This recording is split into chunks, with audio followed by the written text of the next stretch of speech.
नमस्कार। तो हमने प्रोबेबिलिटी चैप्टर के अंदर कुछ डेफिनेशंस देखी थी, फिर प्रोबेबिलिटी निकालने के लिए हमने फार्मूला भी देखा था। Probability of an event this is equal to number of favourable cases upon total number of cases. ठीक है, फिर इसके बाद इसके ऊपर बेस्ड कुछ क्वेश्चंस हमने देखे थे। तो अब हम आते हैं अगले क्वेश्चन पे। The percentage of marks obtained by student in monthly unit test are given below. तो यहाँ पे ये जो मार्क्स हैं, यूनिट टेस्ट हुए 5 यूनिट टेस्ट, मंथली टेस्ट। पहले यूनिट टेस्ट में उसके 69 मार्क्स आए, सेकेंड यूनिट टेस्ट में 71 आए, थर्ड में 73 आए, फोर्थ के अंदर 68 आए और फिफ्थ के अंदर 54 मार्क्स आए उसके। Based on this data find the probability that the student gets more then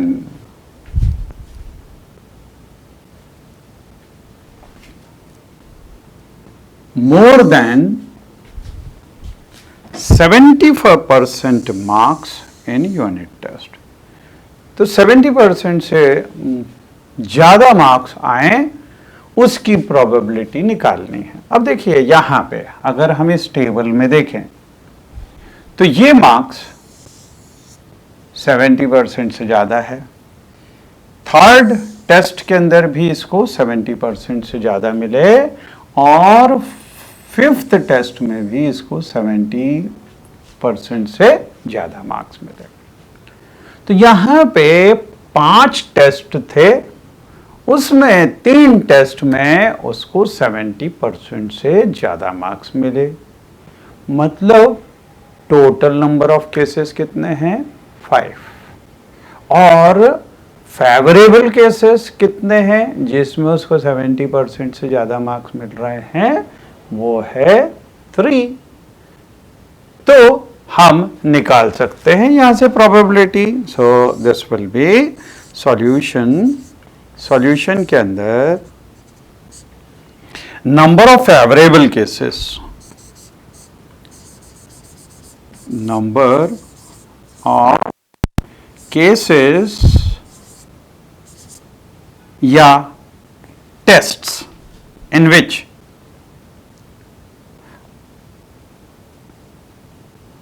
or tests in which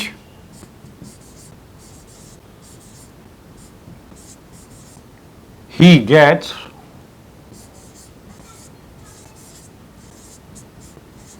more than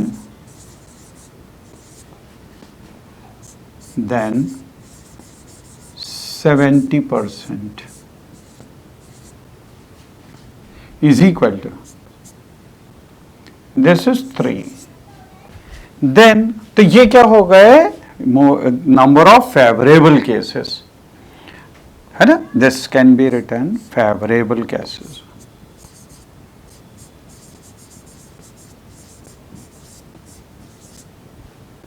Cases or these are the tests in which he gets more than 70% marks is 3. Then total number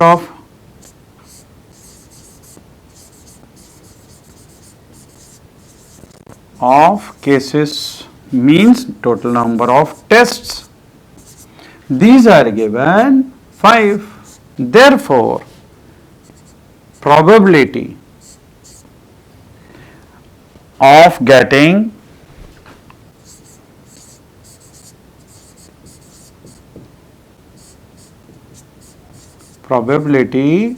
of getting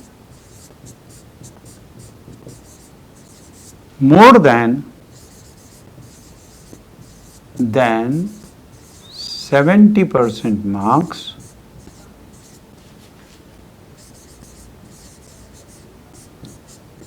will be equal to favorable cases upon total number of cases means this will be 3 upon 5 means this will be 0.6. 3 upon 5 this will be 0.6. ये probability है कि जब भी इसका test होगा तो इसको 70% से मार्क्स ज़्यादा आएंगे, उसका probability कितनी है 0.6. This is the probability. Okay, come to next. यहाँ पे थोड़ा टेक्निकल प्रॉब्लम है, ये नंबर्स उधर खिसक गए हैं। 0 के लिए ये कॉलम है, 1 के लिए ये कॉलम है, 2 के लिए ये कॉलम है, 3 के लिए ये है और ओवर 3 इसके लिए ये वाले नंबर्स हैं। ठीक है, चलिए अब देखते हैं क्वेश्चन क्या है।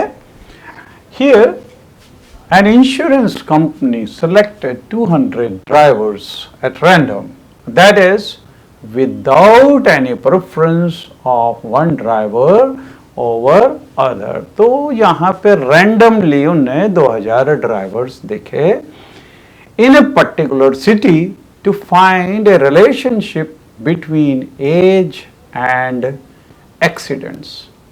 The data obtained are given in the following table। अब ऐसे भी अपन अगर देखें कि जो ड्राइव करते हैं, देखना कुछ बच्चे तो ऐसे फास्ट जो है अपने मोटरसाइकिल वगैरह ड्राइव करते हैं, जितना ज़्यादा रफली जो चलाएगा एक्सीडेंट्स होने के चांसेस उतने ज़्यादा हो जाते हैं, है ना।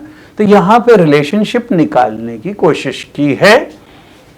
इसके अंदर age of drivers in years, तो 18 से 29 साल, फिर 30 से 50 साल और 50 से ऊपर वाले ड्राइवर्स। ठीक है, फिर इसमें इनके number of accidents in 1 year ये भी देखे। तो number of accidents in 1 year 18 से 29 साल वालों के जिसका एक भी एक्सीडेंट नहीं हुआ, 0 एक्सीडेंट, वो है 440। एक एक्सीडेंट हुआ हो वो है 160। जिनके 2 एक्सीडेंट्स हुए हैं वो 110 हैं और 3 एक्सीडेंट्स हुए हैं वो 61 लोग हैं और 3 से ज़्यादा एक्सीडेंट्स हुए वो 35 हैं। तो ये डाटा निकल के आया कि 18 से 29 साल वाले हैं, उनमें एक्सीडेंट्स के केसेस दूसरों के कंपैरिजन में ज़्यादा। अभी हम दूसरा एज ग्रुप भी देखते हैं। तो 30 से 50 साल वाला जो एज ग्रुप है उसके ड्राइवर्स का अगर हम देखें तो एक भी एक्सीडेंट नहीं हुआ, वो 505 लोग हैं जिनका एक भी एक्सीडेंट नहीं हुआ। मतलब यहाँ पे देखो इससे ज़्यादा है ना, मतलब वो मैच्योर हो गए। जिनका एक एक्सीडेंट हुआ वो 125 हैं, यहाँ पे 160 थे, इससे कम हो गए, 125 एक्सीडेंट्स हुए। मतलब यहाँ पे भी मैच्योरिटी लेवल बढ़ने से, और या फिर अपन ये बोलें कि ड्राइविंग जो है उनकी परफेक्ट हो गई है ना, और माइंड भी संतुलित माइंड से वो ड्राइविंग करते हैं। फिर 2 एक्सीडेंट्स वाले 60 हैं, यहाँ 110 थे, यहाँ 60 हो गए। फिर ओवर 3 एक्सीडेंट्स वाले 22 हो गए, तो ये देखो इससे भी और भी कम हो गया। और 3 से भी ज़्यादा, यहाँ पे 35 लोगों ने के 3 से ज़्यादा एक्सीडेंट्स हुए थे और यहाँ पे केवल 18, तो ये और कम हो गया। ठीक, फिर अब अबव 50 वाले जिनका एक भी एक्सीडेंट नहीं हुआ वो 360 हैं। एक एक्सीडेंट वाले 45 हैं, 2 एक्सीडेंट वाले 35 हैं, 3 एक्सीडेंट वाले 15 हैं और 3 से ज़्यादा वाले 9 हैं। तो ये एज के हिसाब से नंबर ऑफ एक्सीडेंट्स वो कम होते गए, है ना। फिर find the probability of the following events for a driver chosen at random from the city being 18 to 29 years of age and having exactly 3 accidents in 1 year। तो इसकी हमको प्रोबेबिलिटी निकालनी है कि 18 से 29 साल के बीच वाले हों और उनके 3 एक्सीडेंट्स हों। तो ये देखिए, ये 3 एक्सीडेंट्स और ये पहला वाला कॉलम, तो ये कितने हैं? 61 लोग हैं जिनके जो 18 से 29 साल वाले हैं और जिनके 3 एक्सीडेंट्स हुए हैं। तो यहां पे देखिए फर्स्ट वाले केस के अंदर फर्स्ट पार्ट, अगर इस इवेंट को हम अगर E1 से डिनोट करें, ठीक है, तो probability of E1 will be equal to, मतलब 18 से 29 साल के और जिनके 3 एक्सीडेंट्स हुए हैं, तो वो 61 केसेस हैं और टोटल नंबर ऑफ ड्राइवर्स कितने थे? ये हैं 2000। Means this will B 61 upon 2000। So this probability will be 0 point। तो जैसे पॉइंट लगाए, एक 0 आ गया, फिर एक 0 और लगा दिया तो 2 zeros हो गए, मीन्स 6100 हो गए। और अब हम अगर इसको 2 से वो करेंगे तो 3 टाइम्स जाएगा। So this is 0.003। This is the number of accidents between age group 18 and 29 years and they are having exactly 3 accidents। फिर सेकंड वाला, सेकंड के अंदर 30 से 50 साल के बीच में age and having 1 or more accidents in a year, 1 or more, मतलब 1 भी हमको कंसीडर करना है। 1 वाले कौन है? ये है 1 और इससे ज्यादा तो 2 भी हो सकते हैं, 3 भी हो सकते हैं और 3 से ज्यादा भी हो सकते हैं। ठीक है, तो अब इस केस के अंदर 125 है, प्लस 60 है, प्लस 22 है, प्लस 18 है। तो ये अगर इवेंट E2 है तो इसकी प्रोबेबिलिटी ये हो जाएगी, probability of E2 will be equal to, इसमें 1 और मोर एक्सीडेंट, एक एक्सीडेंट वाले ड्राइवर से 125, 2 वाले 60, 3 वाले 22 और 3 से ज्यादा वाले 18। तो हमको इनको ऐड करना पड़ेगा। मीन्स 125 प्लस 60 प्लस 22 और plus 18 and then this upon 2000, right? So probability of E2 will be equal to, इनको हम ऐड करते हैं। अब देखिए ये हो गया 40 प्लस 60 100, 100 एंड 125, तो 225 अपॉन 2000। इसको भी हम अगर डिवाइड कर दें तो एक 0 पॉइंट लगाए तो एक 0 आ गया, ये 2 से डिवाइड किया तो 1 टाइम जाएगा, फिर 2 5 और 0 0 बचेगा, फिर 1 टाइम जाएगा, फिर 2 टाइम्स जाएगा। So this is 0.112। ठीक है, ये प्रोबेबिलिटी हुई सेकंड केस के अंदर। फिर having no accidents in 1 year, अगर ये इवेंट E3 है तो अब हमको थर्ड केस के अंदर, third case, third probability of E3, अब एक भी एक्सीडेंट ना हो। अच्छा, इसमें कोई स्पेसिफाइड एज ग्रुप नहीं लिया, इसका मतलब हर एज ग्रुप में जिसने एक भी एक्सीडेंट नहीं किया वो कितने लोग हैं, वो ये हैं, वो ये हैं और वो ये हैं।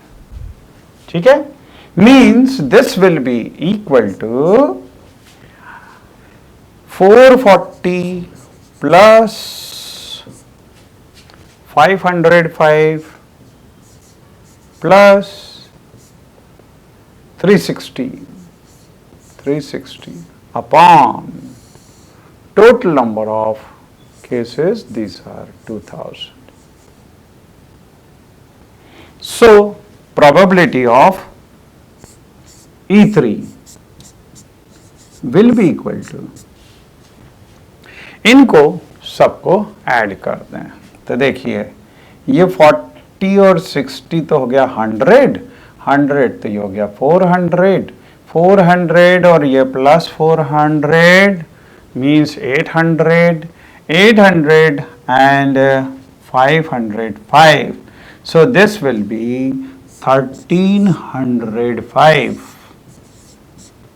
divided by 2000, means this will be equal to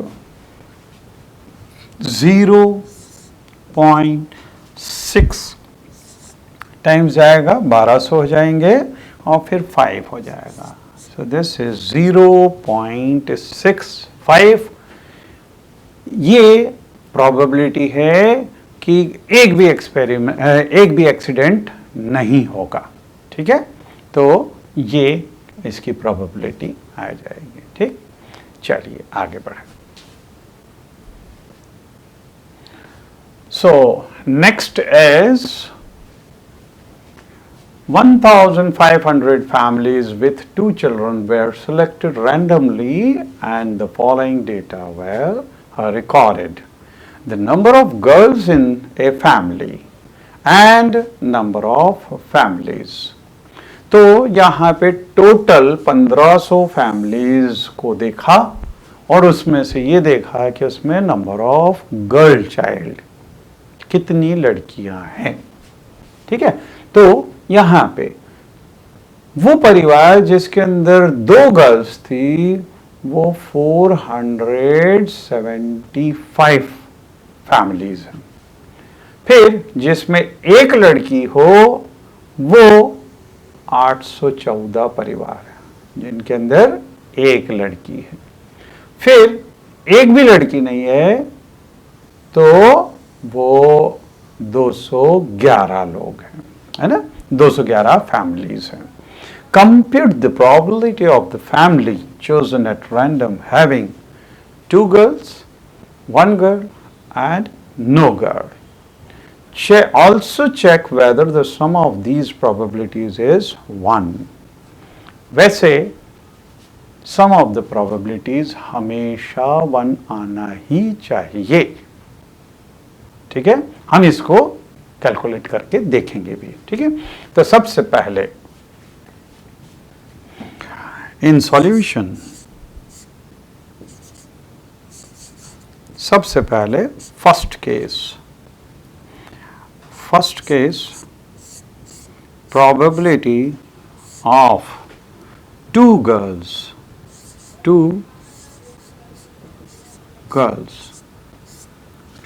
इसमें favourable cases upon number of cases, total number of cases. यहाँ पे फेवरेबल केसेस मतलब वो फैमिलीज जिनके अंदर दो लड़कियां हैं, तो वो 475 है, 475 और upon total number of cases मतलब टोटल फैमिलीज वो हैं 1500, 1500, राइट। इसको हम चाहें तो कैंसिल भी कर सकते हैं। इसको अगर 5 से कैंसिल किया तो ये हो जाएगा 9 टाइम्स जाएगा 45, 2 बचा 25 तो 59 और यहाँ पे 5 से कैंसिल किया तो 300 आ गया। ठीक है। अच्छा, इसको और हम अगर कैंसिल कर लें 5 से तो ये हो जाएगा 1 टाइम, फिर उसके बाद में 9 टाइम्स। ठीक। और इसको अगर कैंसिल करें तो ये हो जाएगा 6 times and 0 times. So this probability is 19/60। ठीक है। इसको हम कन्वर्ट भी कर सकते हैं डेसिमल्स में। Second case, probability of one girl, probability of one girl, this will be equal to, अब इसमें 814 है और total number of cases these are 1500। ठीक है। इसको भी हम चाहें तो इसको सिंप्लीफाई कर सकते हैं, 2 से 4 से जो भी कैंसिल होता है तो इसको सिंप्लीफाई किया जा सकता है। फिर थर्ड केस है, third case is probability of no girl, this will be equal to, ये है 211 और अपॉन 1500। ठीक है। इसको सिंप्लीफाई अगर हो सकता हो तो करें, नहीं तो एज इट इज रख दें। तो दिस इज द प्रोबेबिलिटी। अच्छा, इसको डेसिमल्स में भी कन्वर्ट किया जा सकता है, लेकिन डेसिमल्स वगैरह के अंदर आपको अप्रॉक्सीमेट वैल्यू आ सकती है ना। हमको ये वाली चीज चेक करनी है, check whether the sum of these probabilities is 1। तो इसको जब हमको चेक करना है तो हम तीनों प्रोबेबिलिटीज को ऐड करके देखें तो टोटल कितना होगा। अब देखिए यहाँ पे 4, हम जो है ये वाला नंबर लेने की जगह ये वाला लें क्योंकि इनमें डिनोमिनेटर सेम है। तो total probability, total probability will be 475 upon 1500 plus second case में है 814 upon 1500 plus then 211 upon 1500। यहाँ पे अगर हम एलसीएम ले लें तो 1500 and this will be 475 plus 814 plus 211 mean this will be equal to, अब देखिए 1 और 4 5 प्लस 5 ये 10 हो गया, 10 का 0 1 बचा, 1 plus 1 is 2, 2 plus 1 is 3, 3 plus 7 is 10, तो ये 10, फिर 1 बचा, 1 plus 2 is 3, 3 plus 4 is 3 plus 4 is 7, 7 plus 8 is 15, and upon 1500, so this is equal to 1. तो इसका आंसर होगा sum of all the probabilities will be equal to 1. ठीक है, ये हमने वेरीफाई कर लिया और ये हमेशा 1 होगा. ठीक, चलिए आगे देखें.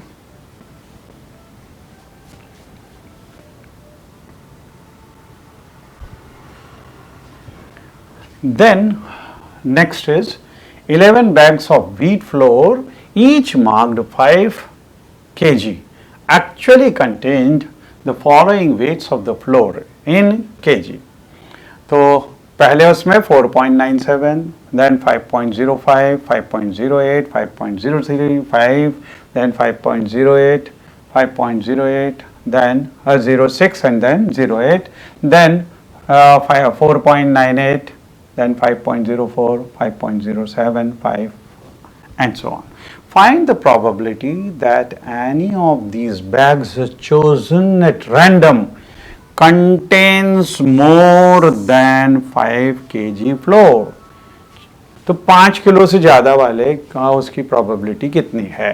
तो हम देखें इसमें 5 से ज़्यादा है 2, क्योंकि more than है मतलब 5 नहीं लेना है हमको. हाँ, 1, 2, 3 इसको नहीं लेना है, 4, 5, ये 6 और 7 है ना, इसको भी नहीं लेना है. तो फेवरेबल केसेस हमारे पास में 7 हैं और 11 बैग्स हैं. So in solution probability of bag having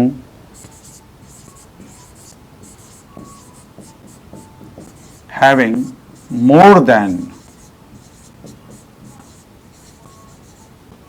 5 kg will be equal to. तो यहाँ पे total number of favourable cases 1, 2, 3, 4, 5, 6, 7. So 7 and upon 11. This will be the answer for this probability. इसको हम डेसिमल में भी कन्वर्ट कर सकते हैं, राइट. तो with this our this chapter finishes.